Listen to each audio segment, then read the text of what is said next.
Ang nami-miss ko sa Marawi City ay yung pag-aaral ko sa Fountain Harvest. Doon ako dati nag-aaral. Yung mga family ko, yung mga pag-banding-banding, kumpleto kami, hindi kami nakapagwatak-watak. At saka yung mga friend ko doon sa Marawi.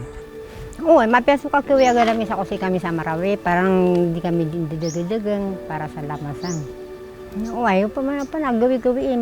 Malo ka, mapiaso ka pa ka nami. Na so mga eskwela na malo wakakuan sila sa mga baon. Dito eh.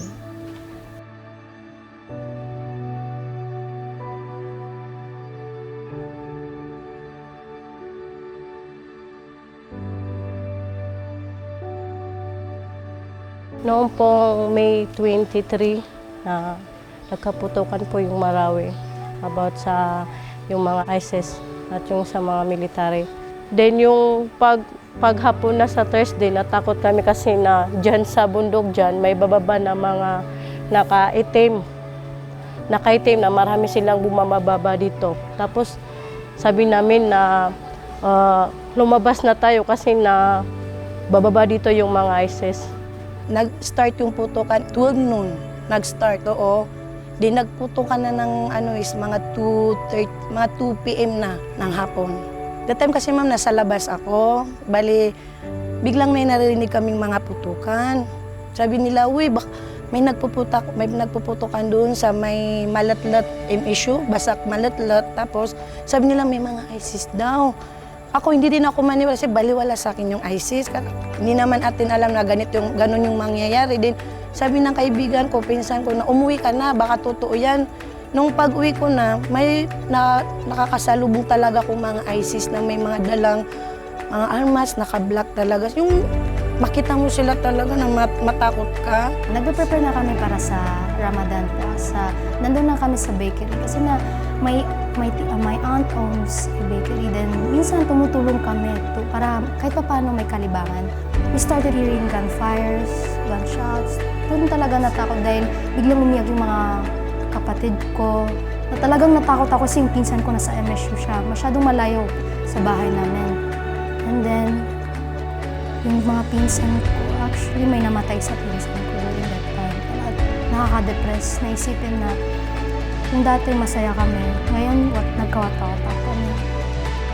Since the Marawi siege, we were bombarded with so many students coming from different schools, and it was so overwhelming because wala po kaming classroom na matino. And then, we cannot neglect naman na hindi namin sila tanggapin. So what we did is we accept all of them. It's not anyone's fault na ganun lang nangyari. That is why we have no choice but to accept them. IDP students ran to these 2 schools, and then the 2 schools cannot accommodate them. So you can just imagine a makeshift classroom and then hosting IDP students, and yet they open their arms to these students.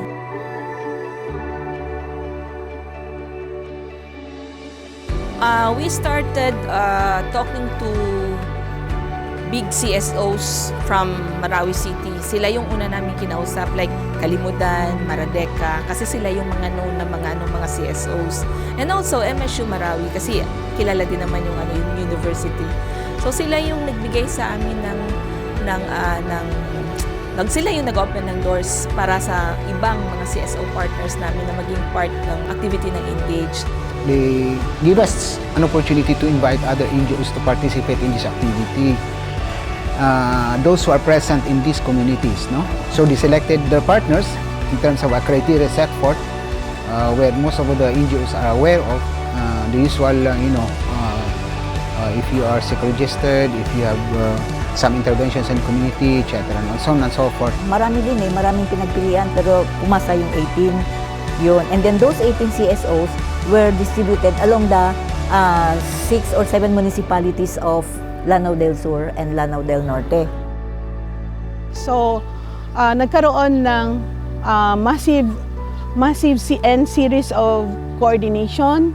Nagpa-introduce kami doon sa munisipyo together with the barangay captains, and then we asked them if they are willing to be part of the Engage project. Alhamdulillah, they are interested.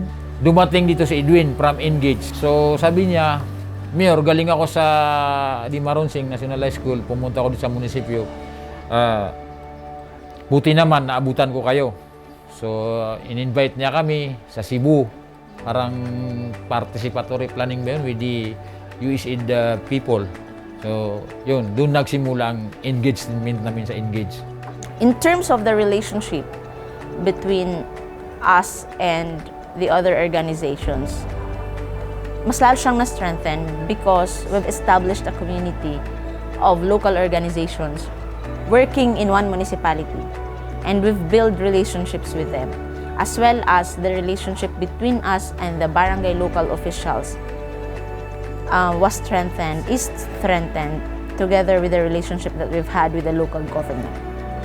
So maganda yung naging bunga niya. There were lapses. It wasn't achieved overnight. But along the way, because of that dedication to serve and because we're all, advocates for development in our communities, it naturally resulted to friendship flourishing. So yun. Dahil sa Engage na isang adikahin nila is peace and development, so nagkaroon ng engagement between the LGUs and the local CSO. So ngayon sila na yung nagtutulungan para mapabuti ang magandang komunidad at nagtutulungan doon sa pag-manage at pag-facilitate doon sa mga community, lalo na sa mga stakeholders. What is good in us in Kalimudan, because we have already worked before with Balui. We are accredited in the local government units, so they know us already, so it is not difficult for us to establish that relationship with the local government units of Balui. Yun, nagkaroon kami ng magandang relasyon among the volunteers with the other barangays sa CSO, and with the coordination and of course the support of the BLGU and the MLGU.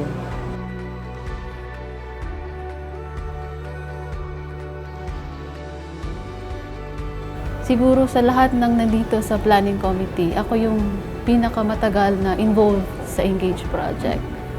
I've been with the journey of Engage from 2016 to date. So ako siguro yung may pinakamaraming trainings na natanggap.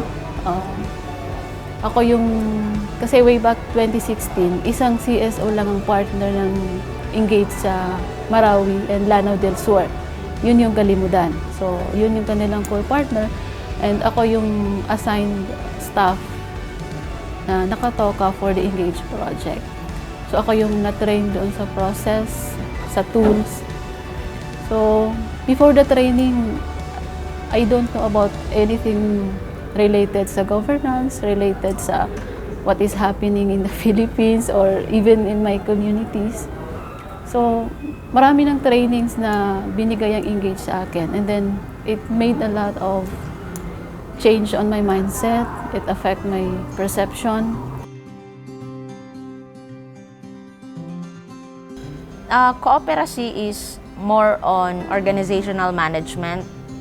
When you're a leader, what do you do when you want to become a good leader, or how does a good leader look like? What does he do versus what a manager is, and how does a manager work? And how you develop people, bring out the best in them. While the trainer's training for Operacy basically evolved on the idea of how you're gonna roll out leadership trainings in the community that's gonna enable the community to determine things for themselves and not you inputting everything for them. So it's more on leveraging, guiding people to explore what's in them, what's innate in them, and providing that avenue where they can freely express themselves. Engage at the time when become a partner helped me on many category. One of it is our organization has a lot of volunteers, young volunteers, and Engage provides a very good input on development, personal development growth. Nagkaroon pa sila ng another training kasama yung Balay Mindanao sa naman ito, sa Cagayan. Okay? So tinuruan yung mga barangay chairman natin kasama nung kanilang mga staffs din paano bumuo ng isang barangay development plan. Nang dumating ang engage, kahit paano, natuto kaming makipag-usap or maghanap ng funder para sa mga project. At natuto na rin kami mag-implementa ng mga project, although maliit pa yung dumating, tapos malaki naman yung output kasi napapakinabangan ng halos lahat ng kabarangay ko. Ang nai-apply ko rito is yung participatory local planning, na kung saan tinuturuan nila yung barangays paano mag-approach sa constituents. Pangalawa, yung pag-identify, yung tinitingnan kung ano talaga yung mga kinakailangan ng barangay. And pangatlo, pinavote kami kung ano ba yung mga top priority at saka less priority. So maganda siya kasi nung hindi pa ako punong barangay, hindi ko alam yun. And thank God, salamat kay Allah, dumating ang engage, naturuan kami kung paano gawin yun. And na-share ko rin sa mga kasamahan ko. Through the seminar, we were taught to write a project plan. This alone trains the teacher to be able to write a proposal that is addressed to the school, but it does not limit the benefits of that project to the school alone, because we were trained to include the parents of the children, and we also plan to tap the local government unit so that this will become a collaborative effort. And we also believe that the seminar's purpose is to really help not only the school but the entire community, since as stakeholders, they're part of the development of the children. So yun po ang naging pinaka-purpose ng seminar, na hindi lang ililimit yung school but the entire community. So mayroon ng mga dialogue na nangyayari at saka mayroon ng mga meetings kung saan well represented ang mga bawat sectors ng local government and the community. So nandiyan nakaupo yung mga local CSOs natin, saka yung mga representative ng bawat sector, the youth, the women, and other sectors in the community. Our organization is one of the local civil society organizations partner ng Engage sa Municipality of Sagaran. So initially we were tasked to do the social preparation for 2 barangays in the Municipality of Sagaran. So yun siya. We did the coordination, we alongside with other organizations did the legwork of coordinating with the local government. Our personnel has joined the meetings that were held in the municipal hall, in the pre-validation, pre-coordination meetings as well with the barangays na recipient or beneficiaries or partners. Yun, dun pumasok yung role ng organization namin in terms of ensuring that our barangay counterparts know what's going on and what is gonna come to their community. Parang yung ang lalim ng Engage na pumunta talaga kami sa proseso na ganun. Tapos yung mga IDPs, sinabi nila talaga kung ano talaga ang needs nila, ano talaga ang gusto nila na gustong ibigay sa kanila ng Engage. Engage came into the idea that we have to engage the youth, and through this we again invited the out-of-school youth. We selected about 4 barangays in the city to identify the youth, where the youth are, and then encourage them to have a planning for them to be, be part of the development phase in the barangay level. Naniniwala kami, based on our research, that the lack of self-efficacy ng mga kabataan would lead them to, or would make them vulnerable to parang overtures ng mga extremist groups. Mas madali silang nare-recruit. Kung titingnan natin yung mindset ng youth ngayon is nandun sila sa level na passive. Passive na kung saan ang pinapakinggan lang is yung mga elders, yung mga local leaders. So dapat din mabigyan sila ng oras, opportunity na sila mismo ang magdesisyon sa kanilang ginagawa na makakaganda at saka makakatulong sa kanilang community. We provided platform for them na para hindi sila magkaroon ng chance na magsabi na wala namang pumapansin sa akin or wala naman akong magawang productive. Participatory planning we conducted last September with the students, with the barangay officials, teachers, principals. So nag-gather kami ng ideas or priority nila. So ito yung isang lumabas na kailangan nila dahil nga sa wala silang classroom dito. So kung dahil ito yung container van yung binigay, because very feasible dito.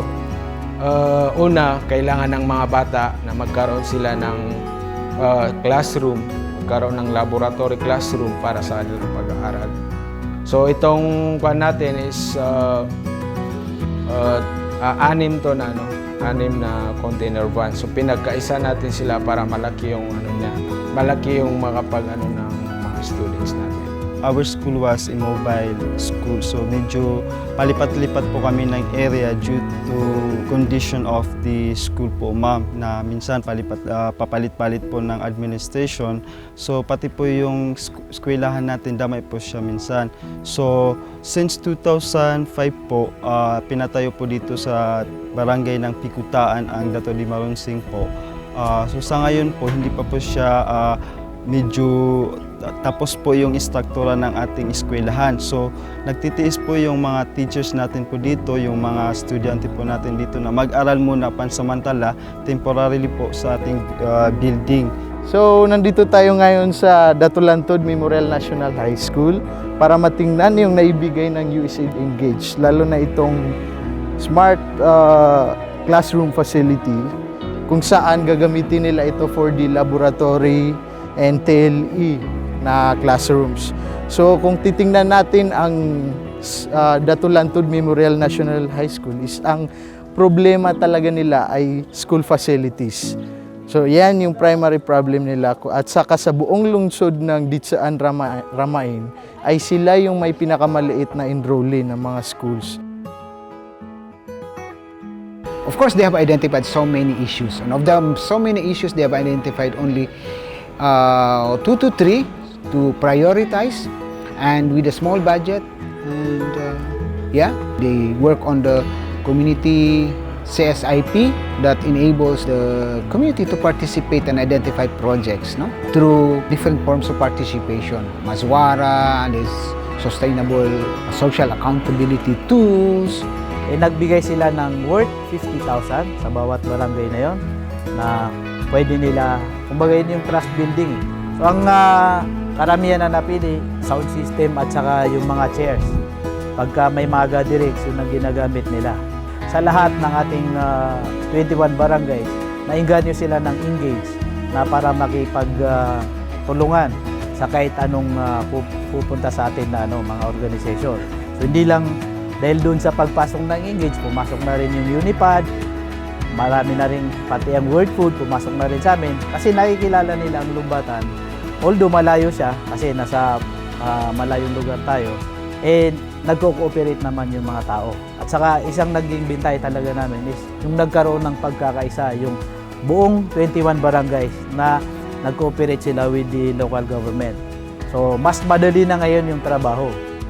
Nung maibigay yung first grant, nakita nila na ay totoo pala, na eto pala, hindi nga pera, pero nakikita, visible siya, nandoon lahat yung mga projects. Nung dumating ang Engage, they help us by building a relationship with the community.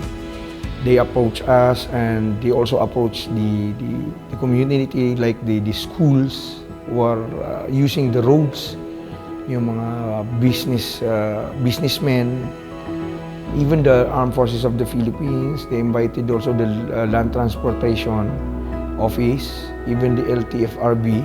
So they conduct a series, Engage conduct a series of community consultative meetings.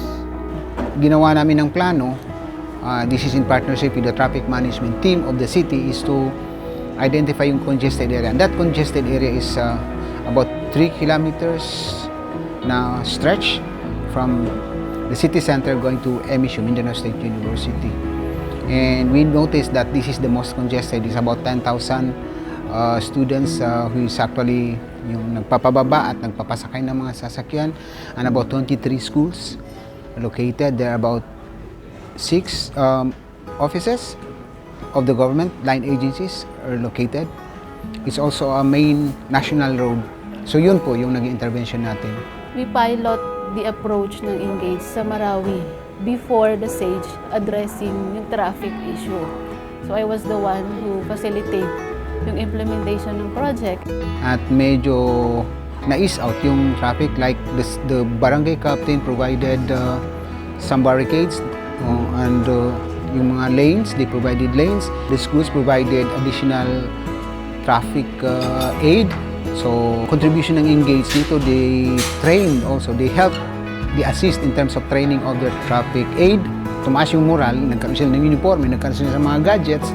Through that synergy, no, na-create out of the meetings, out of the mashwara or consultations with the stakeholders.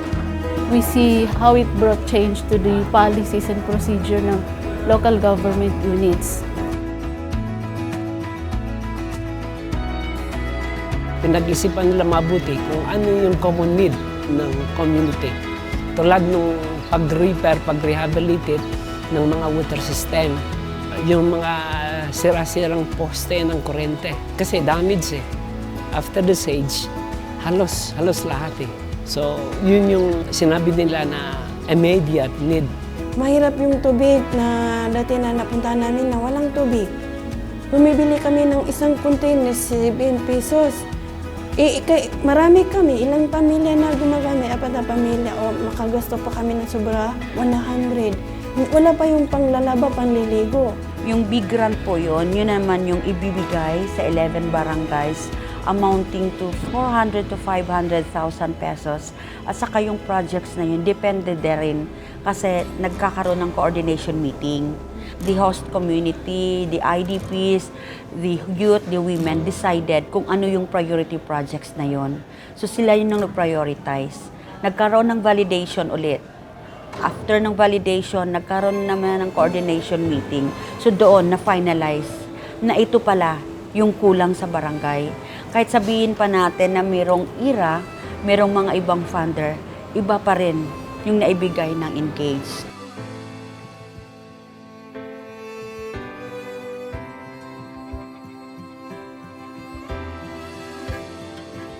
It was fortunate sa Baloi kasi nagkaroon sila ng barangay assembly at naitapat nila doon at naisama doon sa parang resolution adapting yung CSIP at saka PSIP sa munisipyo yung PCISP. Kasi active na active yung kanilang LGU ng Baloi.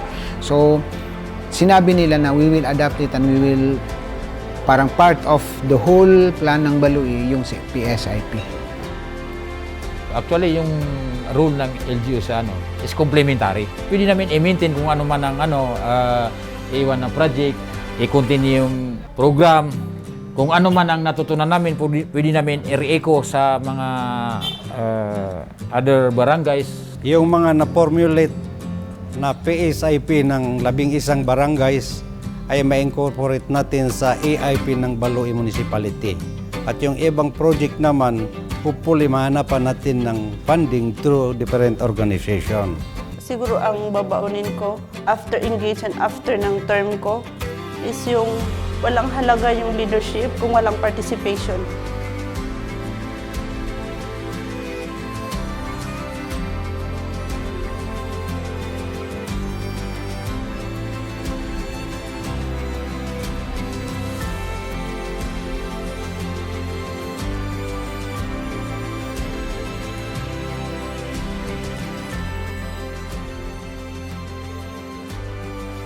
Bubaling ako sa Marawi. Sa dati, kati sa location na kan, kati sa Perry Street. Siya ako sa panindakan si matatago sa barrio dato naga si sa masjid, Subaya Masjid. Kabayakan nami kaswi so Marawi parang makasunod so kakuyagan ami sa Marawi parang isunod so pamana paninda so mga tao sa Marawi parang misunod so mga kawayaganiran.